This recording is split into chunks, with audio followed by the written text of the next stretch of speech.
Croisillon croisillon astérisque astérisque le poids de l'honneur astérisque astérisque. Cette pompe, c'est pour les clients qui paient.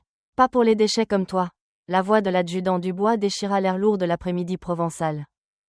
L'adjudant Dubois fit un signe à son partenaire. Il ne voyait pas seulement Mathieu Garcia à la pompe à essence. Il voyait sa femme et son fils dans le SUV comme faisant partie du problème. Après avoir bousculé Mathieu, Dubois aperçut le garçon en train de filmer. Il arracha la portière et fracassa le téléphone de sa main. Alors que la mère du garçon criait, l'autre gendarme pointa son taser pour la faire taire. Il pensait donner une leçon à la famille d'un voyou. Il n'avait aucune idée qu'il venait d'attaquer un chef de haut rang des Faucons Noirs. La fin de l'après-midi pèse, lourde d'humidité, enveloppant la famille Garcia comme une épaisse couverture. Mathieu se tient à côté de sa Harley étincelante. Une main sur le pistolet de la pompe. Son gilet de cuir usé captant les derniers rayons du soleil. L'écusson des Faucons Noirs sur son dos semble particulièrement proéminent aujourd'hui, bien qu'il soit partiellement caché sous sa veste de motard. Éléonore observe depuis l'intérieur de leur SUV, ses doigts tambourinant nerveusement sur le volant. Des années de mariage avec Mathieu lui ont donné un sixième sens pour les ennuis. Et en ce moment, chaque instinct lui dit que quelque chose ne va pas. Elle jette un coup d'œil dans le rétroviseur à Léo, qui sort lentement de sa sieste, ses yeux s'habituant à la lumière déclinante. Les phares de la voiture de la gendarmerie projettent de longues ombres sur le béton fissuré de la station-service. Mathieu garde son sang-froid, sa discipline d'ancien de la Légion étrangère évidente dans sa posture droite et ses mouvements mesurés. Il a déjà connu des situations comme celle-ci. Les regards de travers, la tension qui monte comme de l'électricité statique avant un orage. À travers les vitres sales de la station-service, le caissier observe avec un intérêt évident. Les deux hommes du coin qui traînaient près de leur camionnette s'appuient maintenant contre son capot, ne faisant aucun effort pour cacher leurs regards insistants. Leur autocollant, symbole d'un groupuscule d'extrême droite, semble briller dans la lumière déclinante. Une déclaration silencieuse de leurs convictions. Léo se redresse sur son siège, maintenant complètement réveillé. À 13 ans, il est assez grand pour reconnaître le poids de ces moments. Il a déjà vu ce regard dans les yeux des gens. Celui qui réduit son père à rien d'autre que son apparence, ignorant l'ancien légionnaire décoré et le motard respecté en dessous. Le cliquetis du pistolet de la pompe brise le lourd silence. Mathieu garde délibérément ses mouvements lents et précis en remettant le pistolet dans son support. Le moteur de la voiture de patrouille tourne au ralenti. Un grondement sourd qui correspond à la tension croissante. À l'intérieur du SUV, Éléonore attrape son téléphone et le pose sur ses genoux. Une habitude née de trop d'articles de presse et de trop de situations tendues. Elle surprend Léo en train de faire la même chose. Son jeune visage sérieux au-delà de son âge. Les gendarmes restent dans leur véhicule. Mais leur présence ressemble à un projecteur braqué sur Mathieu. L'un d'eux parle dans sa radio. Ses mots étouffés, mais son intention claire. Ils attendent, observent, cherchent n'importe quelle excuse pour intervenir. Mathieu s'essuie soigneusement les mains sur une serviette en papier. Ses bagues scintillant, sa bague de la Légion à une main, son alliance à l'autre. Chaque mouvement est délibéré, contrôlé. Il a appris au fil des ans que dans des moments comme ceux-ci, le contrôle est tout. La climatisation du SUV bourdonne doucement alors qu'Éléonore entr'ouvre sa fenêtre. « Chérie », appelle-t-elle doucement, « on devrait y aller ». Sa voix porte le poids de l'expérience. De savoir à quelle vitesse ces situations peuvent dégénérer. Deux autres véhicules entrent dans la station-service. Une camionnette poussiéreuse et une autre voiture de la gendarmerie. La soirée tranquille devient soudainement très fréquentée. Mathieu sent les yeux sur lui. Le jugement silencieux. Les préjugés qui se forment dans l'esprit d'étrangers. Léo se penche en avant sur son siège. Son téléphone enregistrant maintenant discrètement. Une autre leçon apprise trop jeune. Son père lui a appris. Documente tout. Reste silencieux. Reste en sécurité. Le voyant rouge de son téléphone clignote régulièrement, capturant la scène qui se déroule. La première paire de gendarmes sort enfin de sa voiture. Leurs bottes crissent sur le gravier. Une bande son inquiétante pour leur approche. Le plus grand, dont la plaque nominative indique Dubois, pose nonchalamment la main sur son étui. Un geste tout sauf décontracté.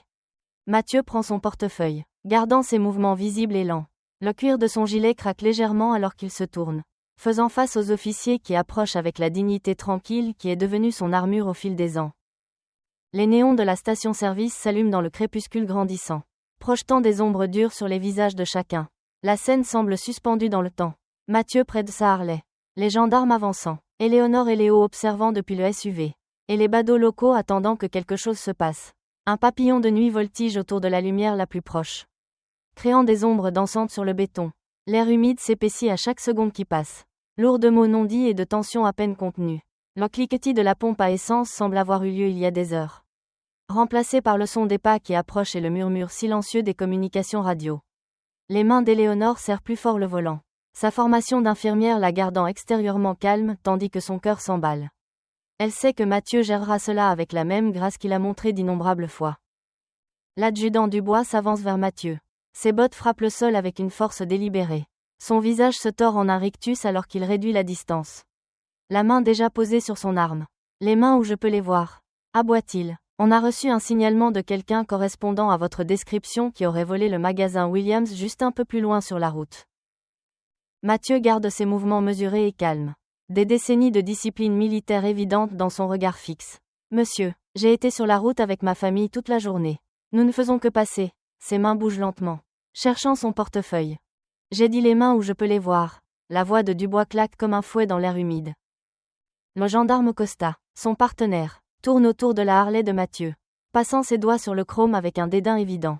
Ses yeux se fixent sur l'écusson des faucons noirs et sa lèvre se retrousse. À l'intérieur du SUV, les mains de Léo tremblent légèrement alors qu'il positionne son téléphone, s'assurant que la caméra capture tout. L'icône d'enregistrement pulse en rouge, stable comme un battement de cœur. Son père lui avait parlé de moments comme celui-ci. Reste calme, documente tout, laisse la vérité parler d'elle-même. Papier d'identité et carte grise. Maintenant, l'exigence de Dubois tranche l'air du soir. Mathieu produit ses documents avec un soin délibéré. Maintenant le contact visuel. Le gendarme les arrache, jetant à peine un coup d'œil aux références avant de les lui relancer. Vétéran de la Légion, vice-président des Faucons Noirs. Ouais, c'est ça. La radio de Costa crépite de parasites alors qu'il termine son tour. Centrale. Vérifiez cette plaque. Sa main libre repose sur son taser. Le pouce caressant la poignée. Les néons de la station-service projettent des ombres dures sur son visage, accentuant les rides de suspicion qui y sont gravées. Vous avez l'air drôlement nerveux, dit Dubois, approchant son visage de celui de Mathieu. Vos yeux ont l'air vitreux. Vous êtes défoncé en ce moment ? Il plante un doigt dans la poitrine de Mathieu. Le geste chargé de défi et de mépris. Mathieu reste sur ses positions. La voix stable et claire. Non, monsieur, je ne consomme pas de drogue. J'essaie juste de ramener ma famille à la maison en toute sécurité. Ses mains restent visibles. Sa posture non menaçante mais digne. À genoux, ordonne Dubois, de la salive volant de ses lèvres. Quand Mathieu n'obéit pas immédiatement, il le pousse violemment. J'ai dit à genoux. Mathieu plante ses pieds, gardant son équilibre. Vous dépassez les bornes. Adjudant, je vous ai montré mes papiers. J'ai coopéré. Il n'y a aucune raison pour ça. Le visage de Dubois devient rouge de rage. Ses yeux captent le reflet de l'écran du téléphone de Léo à travers la vitre du SUV. En 3 enjambées rapides, il atteint la voiture, ouvre violemment la portière et fait voler l'appareil des mains du garçon. L'appareil heurte le béton dans un craquement sinistre. Des morceaux se dispersant sur le sol taché de carburant. Non, le cri d'Éléonore déchire la nuit. Elle se penche instinctivement vers son fils, mais se fige quand Costa sort son taser. Le point de visée rouge dansant sur la poitrine de Mathieu. Dernière chance, prévient Costa, son doigt serré sur la gâchette. À genoux. Mathieu lève lentement les mains. Paume en avant. Mon fils regarde, dit-il, la voix tendue d'une émotion contenue. Mon garçon est juste là. Ne faites pas ça. Ses yeux passent d'un gendarme à l'autre. Calculant, mesurant la distance qui le sépare de sa famille. La patience de Dubois éclate. Il se jette en avant, attrapant le gilet en cuir de Mathieu à 2 mains. Le matériau craque alors qu'il essaie de forcer Mathieu à descendre. Mais des années d'entraînement militaire et de survie dans la rue prennent le dessus. Mathieu déplace son poids, redirigeant l'élan de Dubois sans même lever le poing. Costa saisit l'occasion, plongeant par derrière. Son épaule heurte le bas du dos de Mathieu, les projetant tous les deux vers la pompe à essence. L'impact envoie une gerbe de carburant sur le béton, créant des motifs arc-en-ciel sous les lumières crues de la station. Il heurte le sol durement. Mathieu se tord, essayant de protéger sa tête du béton. Mais le genou de Dubois trouve son dos. Le poids de l'officier l'écrase, pressant son visage contre la surface rugueuse.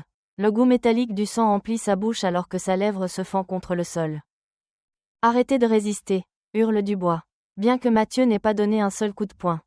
L'essence renversée s'imprègne dans ses vêtements, se mélangeant au sang qui coule maintenant de son visage. Les cris d'Éléonore résonnent sur l'esplanade. À l'aide, que quelqu'un nous aide. Sa voix se brise de désespoir alors qu'elle regarde son mari cloué au sol. Léo se presse contre le siège de la voiture, des larmes coulant sur son visage. Son téléphone cassé gisant inutilement sur le sol. Vous êtes en état d'arrestation. Les mots de Dubois sortent entre 2 respirations lourdes alors qu'il lutte pour maintenir sa prise. L'odeur de carburant devient plus forte. la flaque s'étendant sous eux comme un miroir sombre reflétant les lumières crues de la station. Mathieu ne se défend pas. Il ne peut pas avec Léo qui regarde. Pas avec les cris terrifiés d'Éléonore résonnant à ses oreilles. Il goûte le sang et l'essence. Sent le béton rugueux contre sa joue. Endure le poids des 2 officiers pesant sur lui. Son entraînement militaire lui crie de se défendre. Mais son cœur sait mieux. Un mauvais mouvement, un geste mal interprété, et cette situation pourrait devenir fatale. Les caméras de sécurité de la station-service observaient silencieusement au-dessus, capturant chaque moment de l'injustice qui se déroulait. Les badauds locaux ont maintenant sorti leur téléphone. Trop tard pour capturer le début. Mais enregistrant néanmoins, l'air du soir s'épaissit de tension. L'humidité rendant la respiration difficile alors que Mathieu est pressé contre le béton imbibé de carburant. Alors que Dubois tire les bras de Mathieu derrière son dos. Le gilet de cuir glisse et s'ouvre.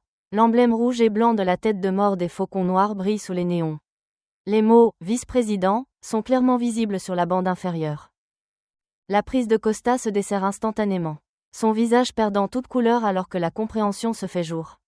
Pas possible, marmonne-t-il, faisant un pas en arrière involontaire. Les doigts de Dubois se fichent sur les menottes. Le métal se refermant à moitié sur l'un des poignets de Mathieu. Le grondement lointain de moto remplit le silence soudain, devenant plus fort à chaque seconde qui passe. Le son se répercute à travers le béton. Un tonnerre roulant qui fait vibrer les pompes à essence. Vous avez choisi la mauvaise soirée. Les gars, dit Mathieu calmement, toujours le visage contre le sol. Du sang coule de sa lèvre fendue, se mélangeant à l'essence renversée dans un tourbillon rosé. La première moto apparaît au coin de la rue. Une Harley noire massive avec des chromes qui captent les lumières de la station comme des éclairs. Derrière elle, d'autres motos émergent de l'obscurité, remplissant la rue de leur rugissement collectif. La formation est serrée, disciplinée, chaque pilote portant les mêmes couleurs que Mathieu arbore sur son dos. Un homme massif surnommé Bison mène la meute. Son visage buriné et impassible alors qu'il guide sa moto dans la station. Le reste du convoi suit, encerclant la scène dans un demi-cercle précis. Les moteurs tournent au ralenti en parfaite synchronisation, créant un grognement sourd et menaçant qui semble venir de partout à la fois. Bison coupe son moteur et descend avec une grâce fluide qui dément sa taille. Ses bottes heurtent le sol avec une force décisive alors qu'il s'avance. Chaque pas est mesuré et déterminé. L'écusson sur sa poitrine le désigne comme le président du chapitre et ses yeux brûlent d'une fureur contenue alors qu'il évalue la scène. Vous venez d'agresser l'un des nôtres, gronde-t-il, sa voix portant malgré son faible volume. Les mots semblent physiquement repousser les gendarmes, les faisant reculer davantage. La main de Costa tremble légèrement alors qu'il cherche sa radio. Mais il y réfléchit à 2 fois. La bravade antérieure de Dubois s'est évaporée, remplacée par la pâleur maladive de quelqu'un qui réalise qu'il a commis une terrible erreur. La menotte pend au poignet de Mathieu. Oublié. Mathieu reste immobile, sa voix stable et contrôlée. Laissez-moi me relever avant que ça ne dégénère. Les mots ne sont pas une menace. C'est un avertissement, offert plus pour le bénéfice des officiers que pour le sien. D'autres motards descendent de leur moto, leurs bottes créant un rythme contre le sol alors qu'ils se déplacent pour former un cercle plus serré. L'air s'épaissit de tension et de l'odeur d'échappement mélangée au carburant renversé. Les autres clients de la station se sont retirés dans leur véhicule, observant la scène se dérouler à travers des vitres à moitié baissées. Costa jette un coup d'œil à son partenaire, puis à la foule grandissante de silhouettes vêtues de cuir. Sa formation n'a jamais couvert ce scénario. Lentement, il retire son genou du dos de Mathieu, s'éloignant avec les mains légèrement levées. Vos numéros de matricule, exige Bison en sortant son téléphone. Tous les 2, maintenant. La bouche de Dubois s'ouvre et se ferme. Mais aucun mot ne sort. Sa main s'est éloignée de son arme. Et sa posture agressive s'est effondrée en quelque chose qui approche la soumission. Gidge, balbutie Dubois, sa confiance antérieure introuvable.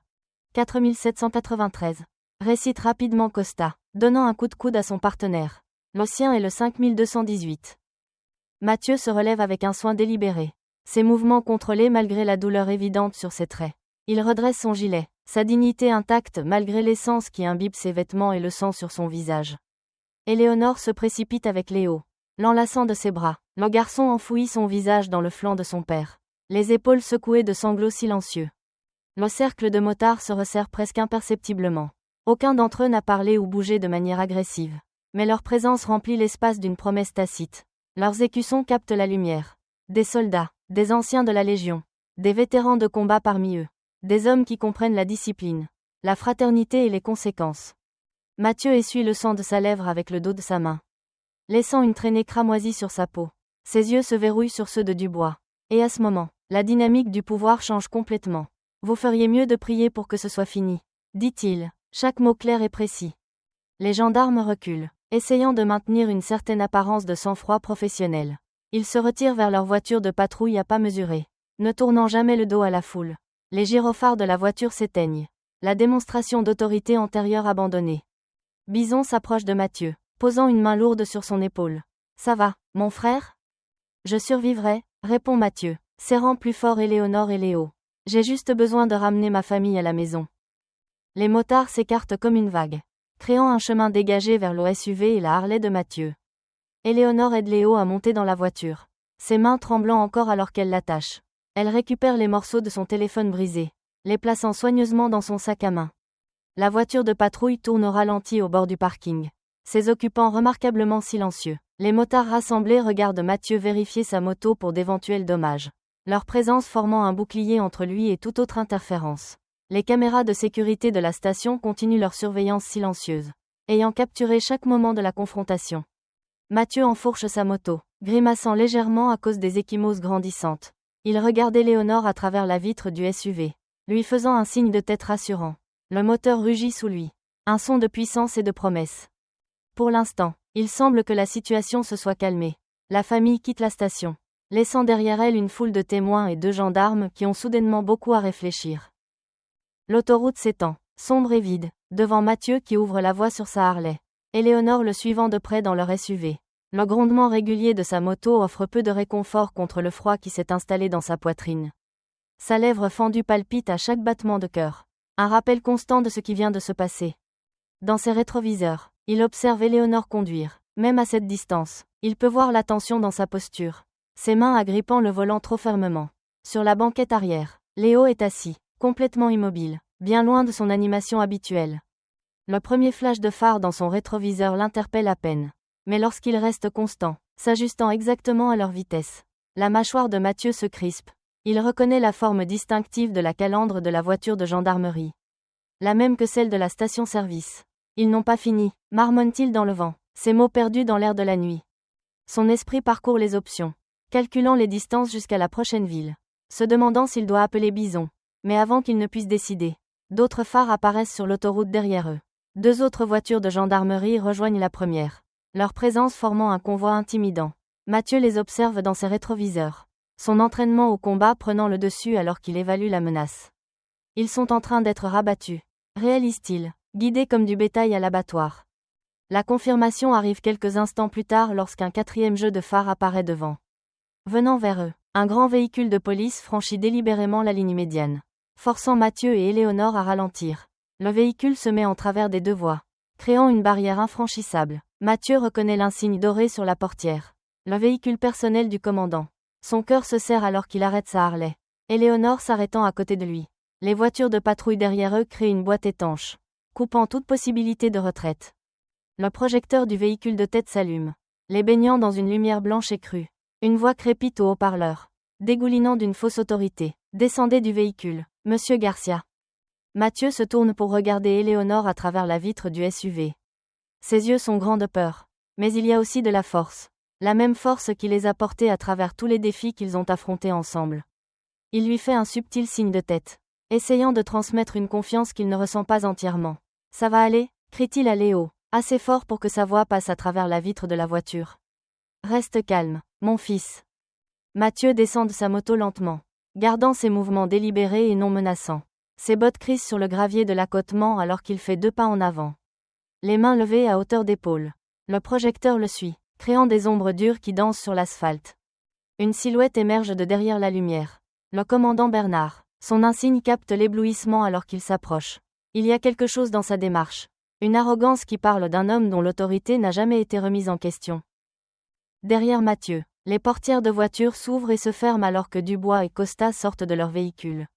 Tout se passe dans un flou de mouvements et de sons. Les pas de Dubois arrivent vite et fort par derrière. Mathieu commence à se tourner. Mais il est trop tard.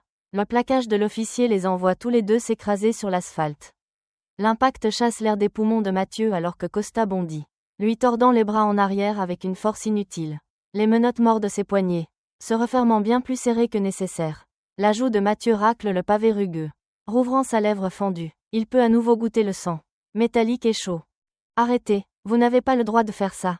La voix d'Éléonore tranche la nuit alors qu'elle jaillit du SUV. La peur dans sa voix a été remplacée par la rage. La fureur protectrice d'une mère défendant ses petits. Le commandant Bernard s'interpose entre eux. Son sourire visible même dans les ombres dures. Madame, nous pouvons faire tout ce qui nous plaît. Sa voix porte le poids de générations de pouvoir incontrôlé. Votre mari a agressé des officiers de la loi. Nous ne faisons que rendre la justice. C'est un mensonge. La voix de Léo se brise alors qu'il sort de la voiture en se débattant. Des larmes coulant sur son visage. Ils l'ont attaqué en premier. Je l'ai enregistré.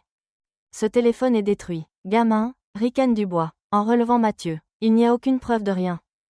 Il traîne Mathieu vers l'une des voitures de patrouille. Ses bottes raclant le sol. Il ne résiste pas. Il ne peut pas résister. Pas avec Éléonore et Léo qui regardent. La rage qui monte en lui n'a nulle part où aller. Alors, il l'enferme, la gardant pour plus tard. Papa, le cri de Léo déchire la nuit. Brut et primal. C'est le son de l'innocence qui se brise. D'un enfant qui regarde son héros tomber.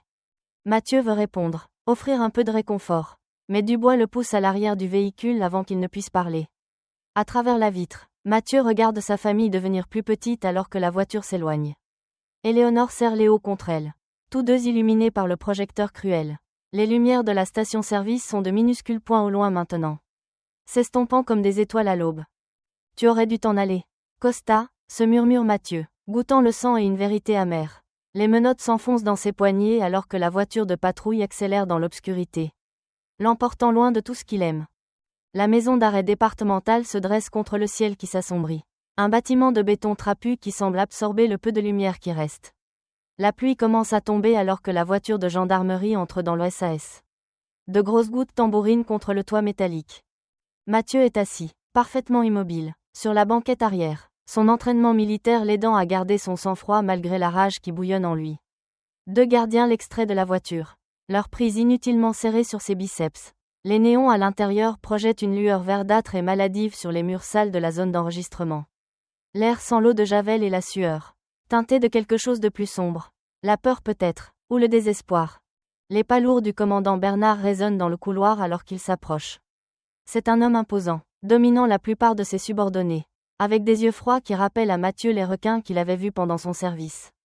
Mort, sans émotion, affamé. Son uniforme est tendu sur son ventre.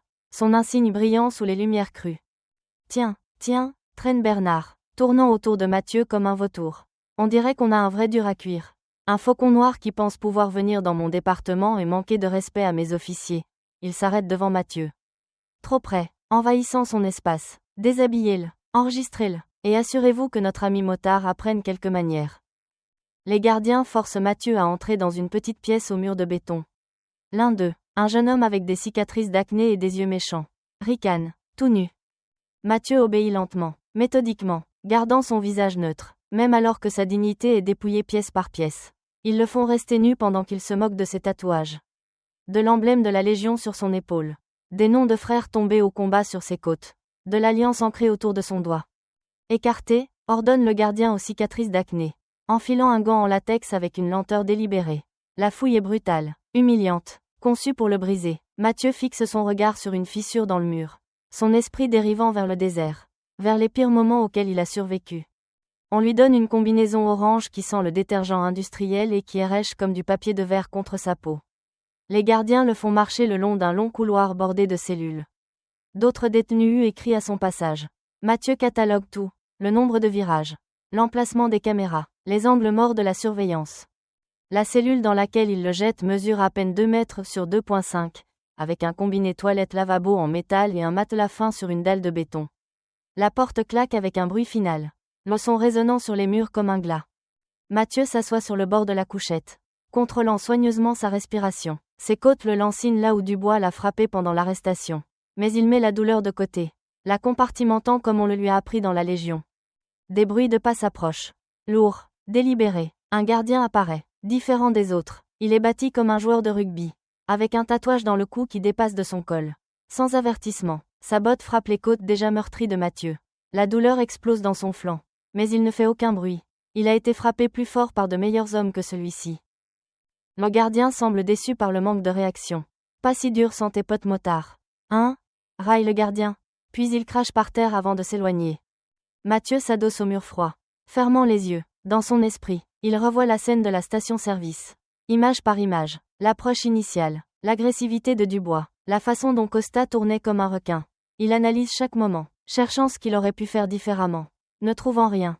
On ne gagne pas les batailles en criant. Se murmure-t-il, des mots que son ancien instructeur lui a inculqués il y a une éternité.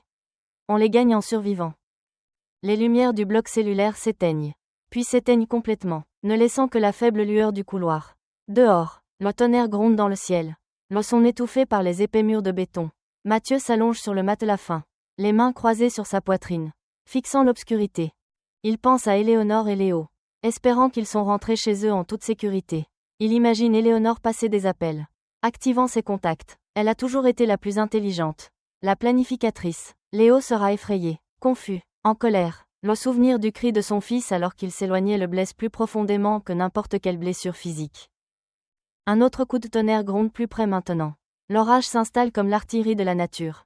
Chaque détonation résonnant dans les espaces creux de la prison. Quelques cellules plus loin, quelqu'un se met à chanter un vieux blues. Le genre qui parle de chaîne et de liberté dans le même souffle. Mathieu ferme les yeux mais ne dort pas. Il est trop conscient de son environnement. Trop conscient de la vulnérabilité qui accompagne l'inconscience dans un endroit comme celui-ci. Au lieu de cela, il se retire dans les exercices mentaux qui l'ont gardé sain d'esprit pendant des nuits pires dans des endroits pires. Compter les respirations. Réciter des protocoles. Se souvenir des visages. La pluie frappe la petite fenêtre en hauteur de sa cellule, créant des motifs d'ombre et de lumière. Quand un éclair illumine le ciel, l'orage devient plus fort, comme s'il reflétait la turbulence des événements de la nuit. L'eau commence à s'infiltrer par une fissure dans le plafond, tombant régulièrement sur le sol avec un rythme de métronome. Le tonnerre gronde dehors alors qu'Éléonore fait entrer Léo par la porte d'entrée. Les épaules de son fils sont secouées à chaque sanglot, ses mains tremblant encore d'avoir vu son père se faire emmener. La maison semble vide sans la présence de Mathieu. Son gilet en cuir toujours accroché près de la porte comme un fantôme. C'est de ma faute, suffoque Léo, s'effondrant sur le canapé du salon. J'ai fait tomber le téléphone. J'avais la preuve et je l'ai fait tomber. Ses doigts se serrent et se desserrent. Se souvenant du moment où Dubois a fait voler l'appareil de sa main. Éléonore s'assoit à côté de lui, le serrant contre elle. Ses mains d'infirmière, habituellement si stables en cas de crise, tremblent légèrement alors qu'elle lui caresse le dos. Non, chérie, rien de tout ça n'est de ta faute. Ces gendarmes, ce sont eux qui ont mal agi. Pas toi, jamais toi. Mais Léo ne peut pas s'arrêter de trembler. Ils ont fait du mal à papa. Juste devant nous. Et je n'ai même pas pu garder mon téléphone. Sa voix se brise sur le dernier mot. De nouvelles larmes coulant sur ses joues. Écoute-moi, dit Éléonore, prenant son visage entre ses mains. Ses yeux se verrouillent sur les siens. Féroce et déterminé malgré sa propre peur. Ton père est fort. Il a survécu à pire que ça. Et nous allons nous battre pour lui de la bonne manière. Elle prend son téléphone, faisant défiler ses contacts jusqu'à ce qu'elle trouve le numéro dont elle a besoin. C'est un numéro qu'elle espérait ne jamais avoir à utiliser. Transmis par une amie qui avait fait face à une injustice similaire. Ses doigts planent sur le nom, Maître Sophia Hamdani, avocate spécialisée dans les droits civiques. Le téléphone sonne 3 fois avant qu'une voix vive ne réponde. Maître Hamdani à l'appareil. Maître Hamdani, je m'appelle Éléonore Garcia. Mon mari vient d'être arrêté à tort après avoir été agressé par des gendarmes. Nous avons besoin d'aide. Sa voix reste stable alors qu'elle relate les événements à la station-service. L'arrestation brutale sur l'autoroute. L'arrogance dans la voix du commandant Bernard. Je serai là dans 30 minutes. Répond Sophia sans hésitation. Envoyez-moi votre adresse par texto. Fidèle à sa parole. Exactement 30 minutes plus tard. Un coup sec résonne dans la maison. Éléonore ouvre la porte pour trouver une femme d'une trentaine d'années portant un tailleur parfaitement repassé malgré l'heure tardive. Maître Hamdani se déplace avec la confiance de quelqu'un qui a déjà mené ses batailles et les a gagnées. Madame Garcia, dit-elle en lui tendant la main. Sa poignée est ferme, rassurante. Asseyons-nous et passons tout en revue. Chaque détail compte. Ils se rassemblent à la table de la cuisine. Léo reniflant encore occasionnellement alors qu'il raconte sa partie de l'histoire. Sophia prend des notes méticuleuses. Son stylo grattant sur son bloc-notes. Ses questions sont précises, tactiques. Le téléphone a été endommagé ? Demande-t-elle, examinant l'appareil brisé que Léo place sur la table. L'adjudant Dubois l'a fait tomber de ma main. Explique Léo, sa voix faible. J'essayais de tout enregistrer. Les yeux de Sophia se plissent. C'est de la destruction de preuves. Ajoutons ça à la liste. Elle se tourne vers Éléonore. Nous devons agir vite. Les preuves ont tendance à disparaître dans des affaires comme celle-ci. Je vais à la station-service ce soir.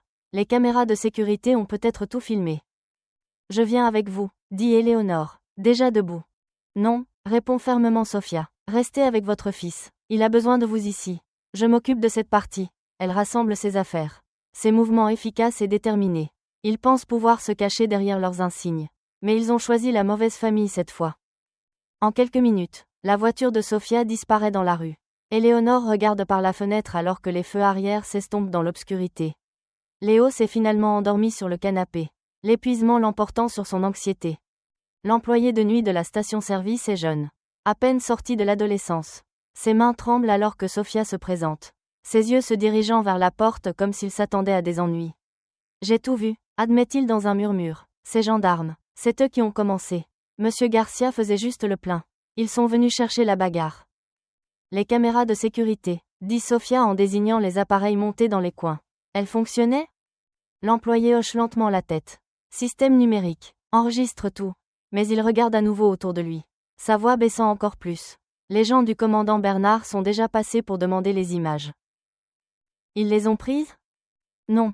Un petit sourire traverse son visage. Je leur ai dit que le système était en panne. Mais ce n'était pas le cas. Tout est encore là. L'expression de Sofia reste neutre. Mais la satisfaction brille dans ses yeux. J'aurai besoin d'une copie. Une citation à comparaître officielle arrivera demain. Mais je dois savoir que ces images existeront encore d'ici là. L'employé n'hésite qu'un instant avant d'acquiescer.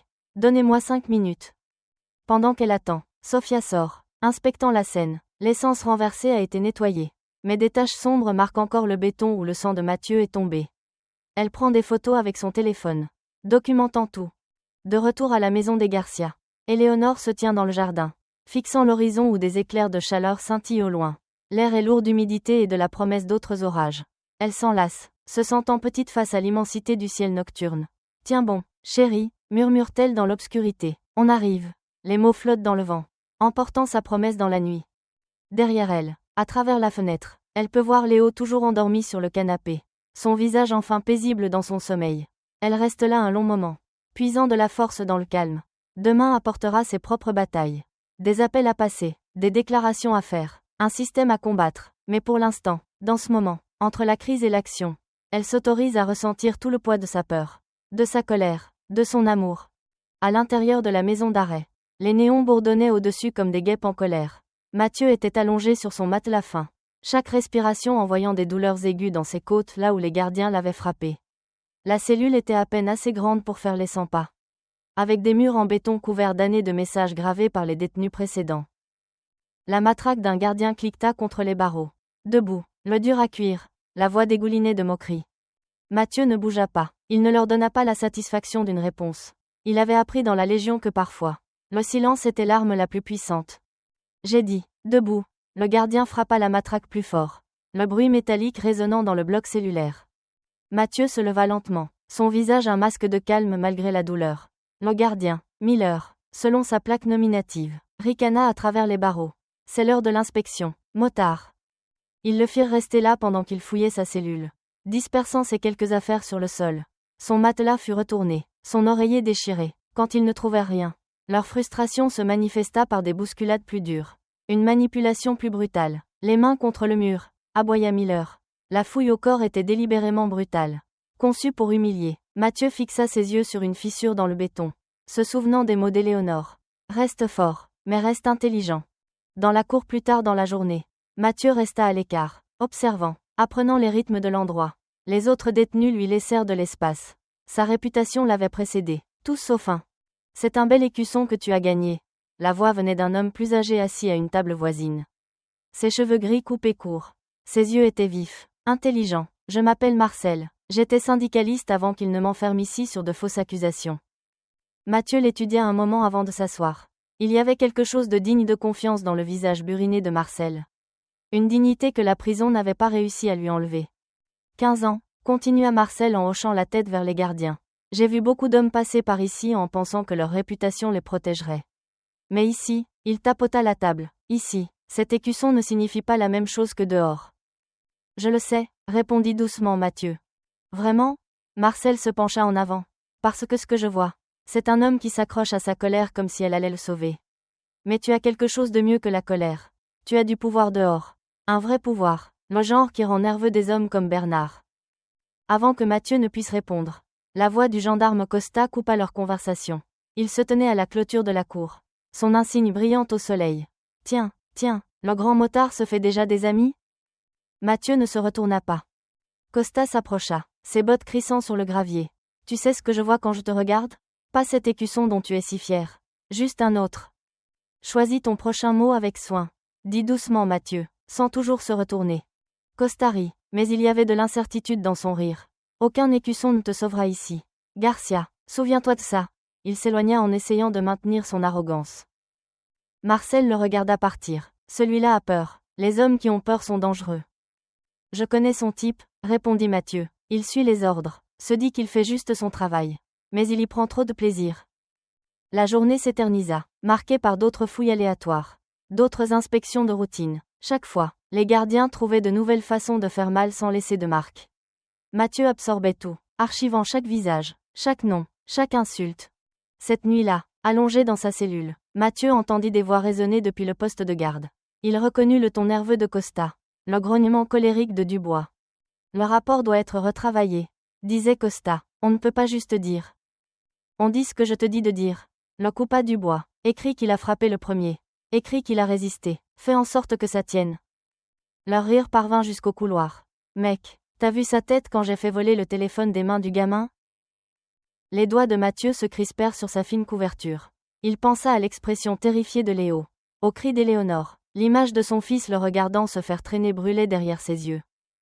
Se levant de sa couchette, Mathieu se dirigea vers les barreaux. Ses mains enroulées autour du métal froid. Les jointures blanches de tension. Dans la faible lumière, son ombre s'étirait longuement derrière lui. Vous feriez mieux d'espérer que je ne sorte jamais, murmura-t-il, les mots emportés par le bourdonnement des néons. Ce n'était pas une menace. C'était une promesse, scellée dans le sang et la dignité. La nuit s'installa autour de lui, remplie des bruits de la prison, des toux lointaines, des sanglots étouffés, des cris occasionnels. Mathieu resta au barreau, parfaitement immobile, laissant l'acier froid l'ancrer. Chaque insulte, chaque coup, chaque moment d'humiliation, il les stocka tous, construisant une fondation non pas de rage, mais de détermination. Les mots de Marcel résonnaient dans son esprit. Tu as du pouvoir dehors. Oui, il en avait. L'écusson sur son dos représentait plus qu'une simple appartenance. Il représentait la fraternité, les ressources, les connexions, mais plus importante encore, il représentait une justice d'un autre genre. Pas la version tordue que ses gardiens distribuaient, mais quelque chose de plus profond, de plus permanent. De la cellule voisine, il entendit la voix de Marcel. Douce dans l'obscurité, garde la tête froide, mon frère, ton heure viendra. Mathieu hocha la tête, bien que personne ne puisse le voir. Le rire des gardiens s'était estompé. Mais leurs mots restaient, s'ajoutant à la liste croissante des dettes qui finiraient par être payées. Il retourna à sa couchette, s'allongeant avec un calme délibéré. Dehors, un gardien faisait sa ronde, les faisceaux de sa lampe de poche balayant les murs. Laissez-les rire, pensa Mathieu. Laissez-les penser qu'ils ont tout le pouvoir. Il ferma les yeux. Imaginant la force d'Éléonore, le courage de Léo, ils étaient dehors, se battant pour lui, et il serait prêt quand son moment viendrait. Les néons bourdonnaient dans le bureau exigu de la station-service alors que Luis Ortega se tortillait nerveusement sur sa chaise. Ses yeux allaient du visage déterminé de Maître Hamdani à l'expression suppliante d'Éléonore. L'horloge au mur indiquait minuit passé. Je pourrais perdre mon travail, dit Luis, ses doigts tambourinant sur le bureau. Le propriétaire, il n'aime pas les ennuis. Sofia se pencha en avant. Sa voix ferme mais douce. Monsieur Ortega, ce qui s'est passé ici était mal. Vous l'avez vu vous-même. Elle posa une carte de visite sur son bureau. Je ne suis pas seulement une avocate. Je suis quelqu'un qui essaie d'aider une famille à obtenir justice. Louise se frotta les tempes, se souvenant du bruit de Mathieu heurtant le béton, de la vue du téléphone de Léo se brisant. Les gendarmes, ils viennent ici tout le temps. S'ils découvrent que j'ai aidé. Ils ne le sauront pas, parla doucement Éléonore, sa compassion d'infirmière transparaissant. Nous avons juste besoin de la vérité. Louis, c'est tout ce que nous demandons. Louis regarda le petit cadre photo sur son bureau. Sa propre famille lui souriant. Il pensa à son fils. Pas beaucoup plus jeune que Léo. Après un long moment, il hocha lentement la tête. Le système sauvegarde tout sur un disque externe, expliqua-t-il en se tournant vers son ordinateur. Mais il ne conserve les images que pendant 72 heures avant de les écraser. Sofia retint son souffle. Le temps presse. Louis tapa rapidement, naviguant à travers les dossiers. L'ordinateur bourdonna pendant qu'il cherchait. Les minutes s'étirèrent comme des heures pendant qu'ils attendaient. Le seul son était le ronronnement doux de l'ancien ventilateur de refroidissement. Ici, dit finalement Louis, double-cliquant sur un fichier. Le lecteur vidéo s'ouvrit, montrant plusieurs angles de caméra de la station-service. La caméra 3 couvre les pompes. Ils regardèrent en silence intense la scène se dérouler à l'écran. La vue en plongée capturait tout, Mathieu faisant calmement le plein. L'approche agressive de la voiture de patrouille. La posture menaçante de Dubois. L'audio était grésillant, mais assez clair pour entendre les menaces croissantes de l'officier. Éléonore agrippa le dossier de la chaise de Louis alors qu'il regardait son mari se faire agresser. Les images montraient exactement ce qui s'était passé, Mathieu se défendant sans donner un seul coup de poing. La violence non provoquée des officiers. Le téléphone de Léo projeté au loin. Copiez-le, ordonna Sofia, sortant une clé USB de sa mallette. Copiez tout. Les doigts de Louis tremblaient légèrement alors qu'il transférait les fichiers. La barre de progression semblait ramper. Dehors, une voiture passa, et tout le monde se tendit jusqu'à ce que ses phares s'estompent. J'aurais besoin que vous signiez une déclaration, dit Sofia à Louis, sortant déjà des papiers, confirmant que ces images sont authentiques et non modifiées. Louis n'hésita que brièvement avant de signer. Soyez prudente avec ça, s'il vous plaît. Éléonore lui toucha doucement l'épaule. Merci, vous ne savez pas ce que cela signifie pour nous. Le retour en voiture chez Éléonore était électrique de possibilités. Sofia était déjà au téléphone, parlant rapidement à un contact d'une chaîne d'information locale. J'ai des preuves concrètes de brutalité de la gendarmerie. Oui, je sais quelle heure il est. Croyez-moi, vous voudrez ça pour votre journal du matin. Sur le siège passager, Éléonore regardait les rues vides défiler, l'espoir montant dans sa poitrine pour la première fois depuis des jours.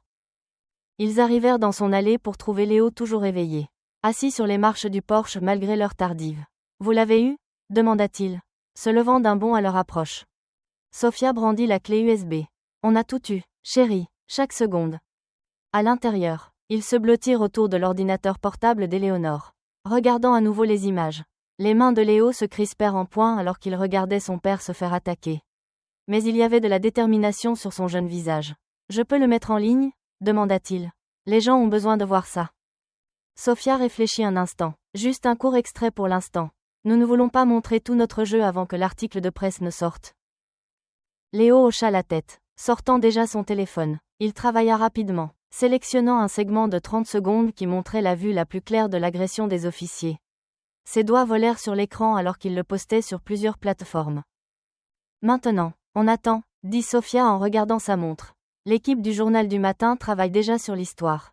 Au petit déjeuner, tout le département verra ce qui s'est réellement passé. Éléonore prépara du café, ses mains plus stables qu'elles ne l'avaient été depuis des jours. Ils s'assirent dans le salon, regardant la publication de Léo commencer lentement à attirer l'attention. Un partage de 20, puis 50, puis des centaines. Regardez, dit Léo en montrant son écran vers 2 heures du matin. Un journaliste influent avait partagé la vidéo. Les commentaires affluaient, chaque notification une petite sonnerie de victoire. Éléonore sourit, un vrai sourire, pour la première fois depuis qu'elle avait vu Mathieu se faire traîner.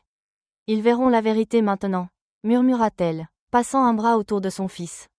Sofia préparait déjà ses prochains mouvements, prenant des notes sur son ordinateur portable. Nous devrons déposer une requête en urgence pour sa libération sur la base de cette nouvelle preuve. La couverture médiatique aidera à mettre la pression sur le commandement. Mais la bataille juridique ne fait que commencer.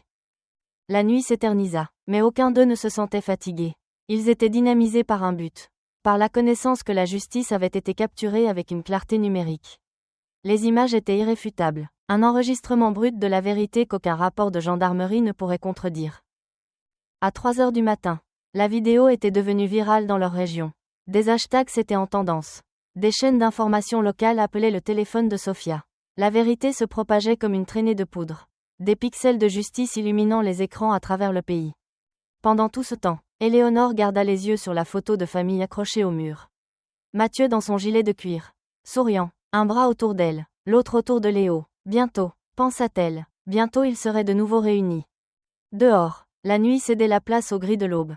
Mais à l'intérieur de la maison d'Éléonore, l'espoir brûlait, vif et clair, alimenté par la vérité, enfin libéré. L'aube se leva sur la maison d'arrêt alors que les premières camionnettes de presse se garaient sur le parking. Dans la salle de repos, les gardiens se rassemblèrent autour d'une petite télévision murale.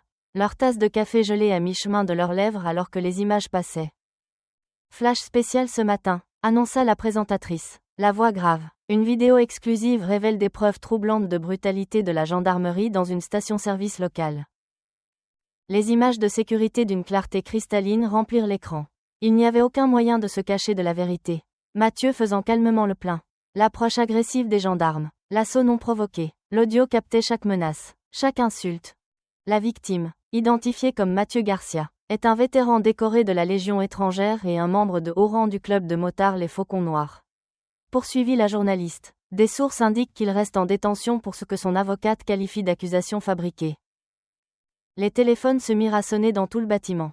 Les réseaux sociaux explosèrent. Des résidents locaux commencèrent à se rassembler devant la gendarmerie. Leur nombre augmentant de minute en minute. Ils portaient des pancartes. Justice pour Mathieu Garcia. Les insignes doivent tomber. Dans sa cellule, Mathieu entendit l'agitation croissante à l'extérieur. Le calme matinal habituel fut remplacé par des chants lointains et des klaxons de voitures. D'autres détenus se pressaient contre leurs fenêtres, essayant de voir ce qui se passait. Marcel, son codétenu, appela depuis la couchette supérieure, « Il se passe quelque chose dehors. Mon frère, je le sens dans l'air. » Les gardiens faisaient les 100 pas plus fréquemment, leur radio crépitant de messages urgents. Leur arrogance habituelle fut remplacée par des regards nerveux. Un jeune gardien passa pratiquement en courant devant la cellule de Mathieu, évitant le contact visuel. Vers 9h du matin, un grondement profond emplit l'air. Le son incomparable de dizaines de motos approchant. Les murs semblaient vibrer sous leur tonnerre. Mathieu sourit légèrement, sachant que ses frères étaient arrivés. Le communiqué de presse national des Faucons Noirs frappa tous les grands médias. Nous exigeons la libération immédiate du vice-président Mathieu Garcia, victime de profilage racial et de violences policières. Le poids total de notre organisation le soutient. Cette injustice ne restera pas impunie. Le commandant Bernard fit irruption dans le bloc cellulaire. Le visage rouge de fureur. Ses bottes résonnaient sur le béton alors qu'il se dirigeait vers la cellule de Mathieu. 2 gardiens l'encadraient, les mains nerveusement posées sur leurs armes. « Tu penses pouvoir retourner le pays contre moi ?» grogna Bernard, de la salive volant à travers les barreaux.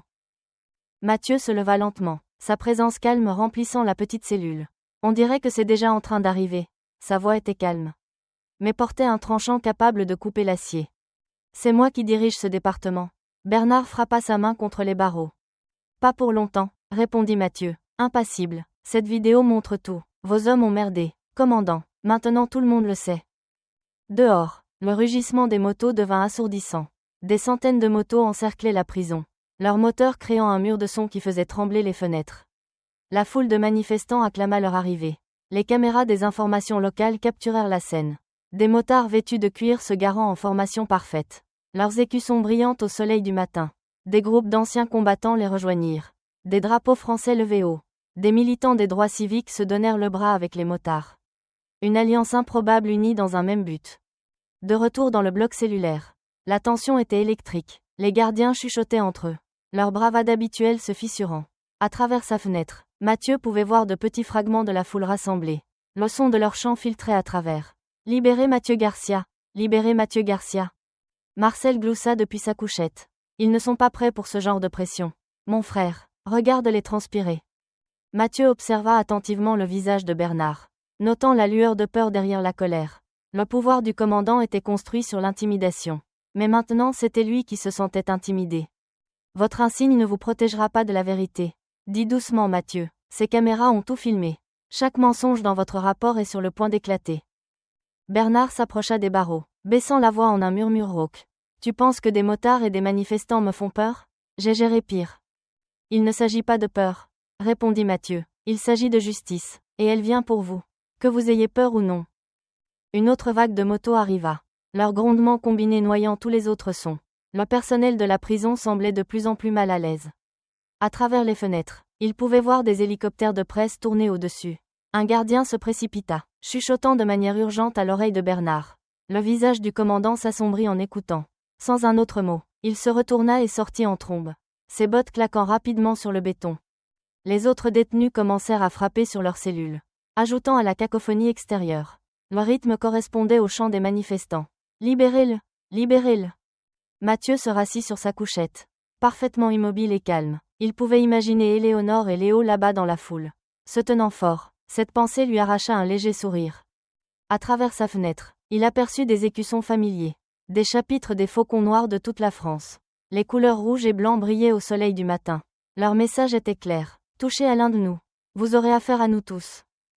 Tes gens ont répondu présent, observa Marcel, regardant par leur petite fenêtre. Ce ne sont pas seulement mes gens, répondit Mathieu. Regarde dehors, des motards, Des vétérans, des gens du coin, des militants. Il s'agit du bien et du mal. Tout le monde le voit maintenant. Le bruit de pieds qui courent résonna dans le couloir alors que d'autres gardiens passaient en trombe. Leur radio crépitait de panique. On a besoin de renforts à l'entrée principale. La foule continue de grandir. Les médias demandent des déclarations. Mathieu ferma les yeux, laissant le tonnerre des moteurs de moto l'envahir. Chaque grondement était un rappel. La justice arrivait, la vérité était sortie, et aucun insigne, aucun barreau, aucune cellule ne pourrait l'arrêter maintenant. Le soleil du matin projetait de longues ombres sur les marches du palais de justice alors que Mathieu émergeait. Clignant des yeux sous la lumière vive. Les dernières 72 heures semblaient un flou. Audience de libération sous caution d'urgence. Requête juridique frénétique. Et enfin, libération provisoire accordée sous des conditions strictes. Éléonore et Léo se tenaient au bas des marches, entourés d'un cercle protecteur de motards vêtus de cuir.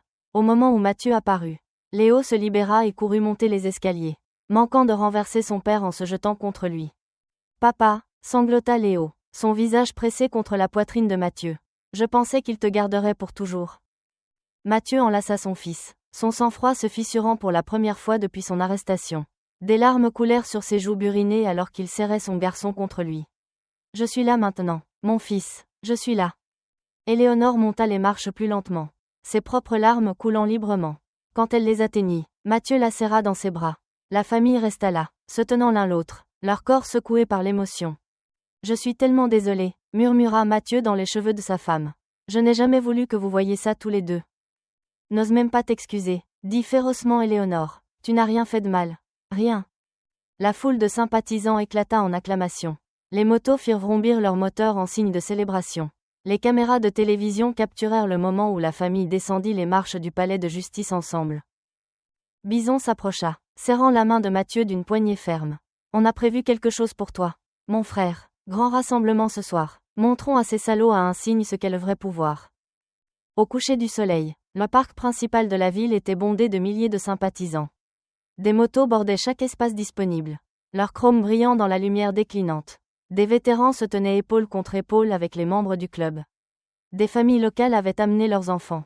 Des militants des droits civiques levaient le poing en signe de solidarité. Une scène improvisée avait été érigée, drapée de drapeaux français et des couleurs du club. Quand Mathieu prit le micro, la foule se tut. « Regardez autour de vous » commença Mathieu, sa voix portant à travers le parc. « Que voyez-vous ? Il voulait que vous voyiez une menace. Un criminel ? Un voyou ?» Il fit une pause, balayant du regard la mer de visage. « Au lieu de ça, vous voyez un père, un vétéran, un homme qui a servi son pays avec honneur. » La foule applaudit. Mathieu leva la main pour demander le silence. « Mais il ne s'agit pas de moi. Il s'agit de chaque personne qui a été injustement ciblée. Chaque citoyen qui a ressenti la piqûre du préjugé portant un insigne. Chaque enfant qui a appris trop tôt que la justice n'est pas toujours juste. » Léo se tenait fièrement à côté de son père, le bras d'Éléonore autour de ses épaules. Les yeux du garçon brillaient d'admiration. Il pensait qu'un homme comme moi avec cet écusson ne pouvait pas se tenir droit. Continua Mathieu. Ils avaient tort, nous ne plions pas, pas devant les lâches, pas devant les insignes corrompus, pas devant la haine. Nous nous tenons ensemble, motards, vétérans, familles, citoyens. Voilà à quoi ressemble la vraie force. La réponse fut assourdissante. Les moteurs rugirent. Les gens scandaient son nom. Mathieu recula du micro, submergé par le soutien. Le rassemblement se poursuivit tard dans la nuit. Une démonstration pacifique mais puissante d'unité. Quand la famille rentra enfin chez elle, il se sentait plus fort, protégé, invincible. Ce sentiment vola en éclats. À 3 heures du matin, le bruit de verre brisé les réveilla en sursaut. Mathieu sauta du lit, attrapant la batte de baseball qu'il gardait à proximité. Éléonore prit son téléphone, composant le 17 avec des doigts tremblants. « Léo, reste dans ta chambre !» cria Mathieu en se déplaçant dans la maison sombre. D'autres fenêtres se brisèrent, le sifflement des bombes de peinture, des portières de voitures claquant, des moteurs démarrant, puis Éléonore cria depuis la porte d'entrée. « Mathieu, la pelouse !» Il se précipita à ses côtés. Là, illuminant leur jardin d'une lumière infernale, se tenait une croix en feu. Les flammes atteignaient le ciel, projetant des ombres tordues sur les murs de leur maison, maintenant défigurées par des lettres rouges vifs épelant « Traître ». Mathieu courut au garage, attrapa un seau, le remplit au robinet extérieur. Ses mains tremblaient de rage alors qu'il éteignait les flammes. La vapeur siffla dans la nuit. L'odeur âcre du bois brûlé emplit ses narines. Léo apparut dans l'embrasure de la porte, son jeune visage pâle de peur. « Papa, rentre à l'intérieur », ordonna Mathieu, sa voix tendue d'une fureur contenue. « tous les deux à l'intérieur. Maintenant. Des sirènes lointaines retentirent, se rapprochant avec une lenteur angoissante. Mathieu se tenait dans son jardin, les poings serrés, fixant la croix fumante et les mots haineux dégoulinant sur ses murs. Des lumières rouges et bleues peignirent enfin la rue. 2 voitures de gendarmerie s'arrêtèrent. Les officiers sortant avec une désinvolture délibérée. L'un d'eux eut un léger rictus en examinant les dégâts. On dirait du vandalisme, traîna l'officier, sortant un carnet avec une lenteur exagérée. L'enquête pourrait prendre un certain temps. Mathieu se tourna pour lui faire face, ses yeux brûlants d'une rage à peine contenue. Le rictus de l'officier vacilla légèrement sous ce regard. Ils veulent une guerre, dit doucement Mathieu, sa voix portant dans le silence de l'aube. Il pourrait bien l'avoir. Les mots restèrent en suspens dans l'air comme la fumée de la croix éteinte. Derrière lui, Éléonore serrait Léo contre elle. Tous deux regardant à travers la fenêtre brisée Mathieu se tenir droit. Sa silhouette se découpant sur l'obscurité pâlissante d'une autre longue nuit dans une bataille qui était loin d'être terminée. 3 jours après l'incendie de la croix, la lumière du matin filtrait à travers les fenêtres hâtivement barricadées de la maison des Garcia. Éléonore était assise à la table de la cuisine, triant des factures et des formulaires d'assurance pendant que Mathieu aidait Léo avec ses devoirs de mathématiques. La famille s'était installée dans une routine précaire, essayant de maintenir une normalité malgré la voiture de surveillance constante garée de l'autre côté de la rue. La fente de la boîte aux lettres cliqueta.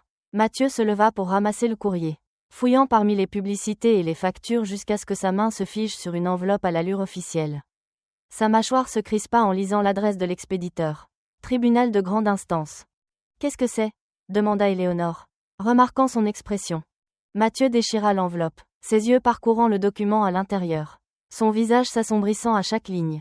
Convocation au tribunal, dit-il d'un ton plat. Nouvelles accusations. Agression aggravée sur personne dépositaire de l'autorité publique. Quoi ? Éléonore se leva d'un bond, arrachant le papier de ses mains. Mais tu es en liberté sous caution. Ils ne peuvent pas simplement. Elle s'arrêta, ses mains tremblant en lisant.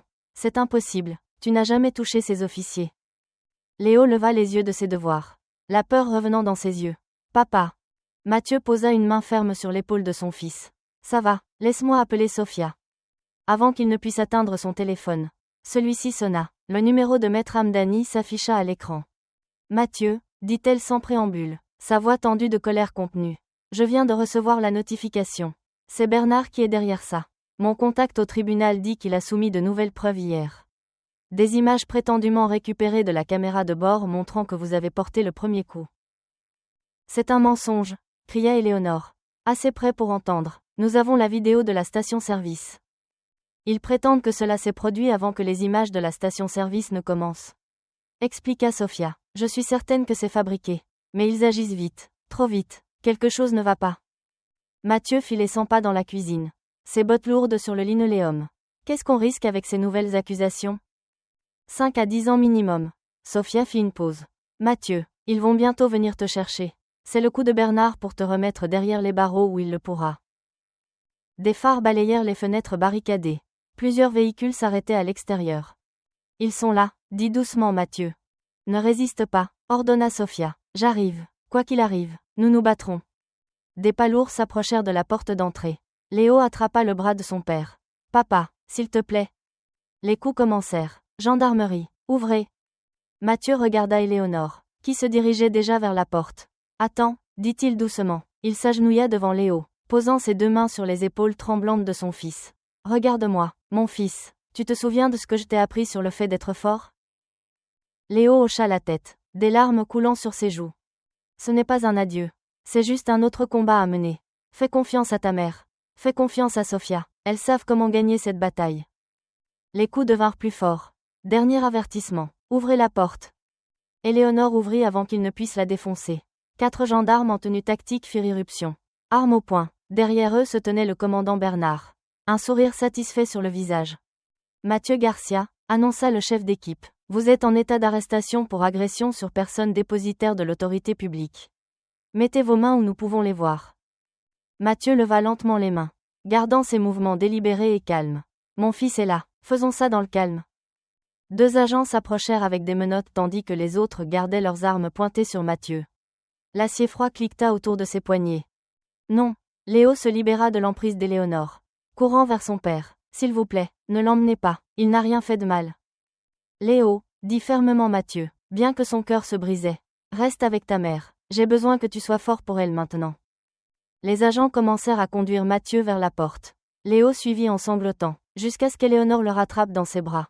Chérie, arrête, nous devons les laisser faire. C'est mal, cria Léo aux agents. Vous aidez les méchants, vous êtes censés arrêter les méchants. Le commandant Bernard s'avança, son insigne captant la lumière du matin. Mon garçon, ton papa est un criminel. Nous ne faisons que faire notre. N'osez pas parler à mon enfant. Le coupa Éléonore, sa voix glaciale. Pas un mot de plus. Le sourire du commandant s'élargit alors qu'il touchait son képi. Madame. Ils conduisirent Mathieu dehors dans la lumière de l'aube. Les voisins regardaient derrière les rideaux alors que les gendarmes le chargeaient dans un SUV noir. Des moteurs de moto grondaient au loin. Des membres du club veillaient, mais impuissants à intervenir contre des agents fédéraux. Éléonore et Léo se tenaient dans l'allée, regardant le SUV s'éloigner. Le visage de Mathieu apparut à la lunette arrière, fier et indompté, jusqu'à ce que le véhicule tourne au coin de la rue et disparaisse. Les genoux d'Éléonore cédèrent. Elle s'affaissa sur le béton, serrant Léo contre elle alors qu'il pleurait contre sa poitrine. Ses mots murmurés portaient le poids d'une promesse et la chaleur d'une fureur grandissante. Pas cette fois, ils ne gagneront pas cette fois. Au-dessus d'eux, le soleil continuait son ascension dans le ciel du matin, indifférent à l'injustice qui se déroulait en bas. Le son des motos qui approchaient devint plus fort alors que les membres du club convergeaient vers la maison, venant monter la garde sur la famille que leur frère avait été forcé de quitter. Au loin, une radio de la gendarmerie crépita avec la confirmation que le commandant Bernard attendait d'entendre. Suspect en garde à vue. En route vers le dépôt. Le bureau de maître Sofia Hamdani bourdonnait de l'intensité silencieuse du travail de fin de soirée. Des tasses de café jonchaient son bureau et des dossiers de cas formaient des chaînes de montagnes sur chaque surface.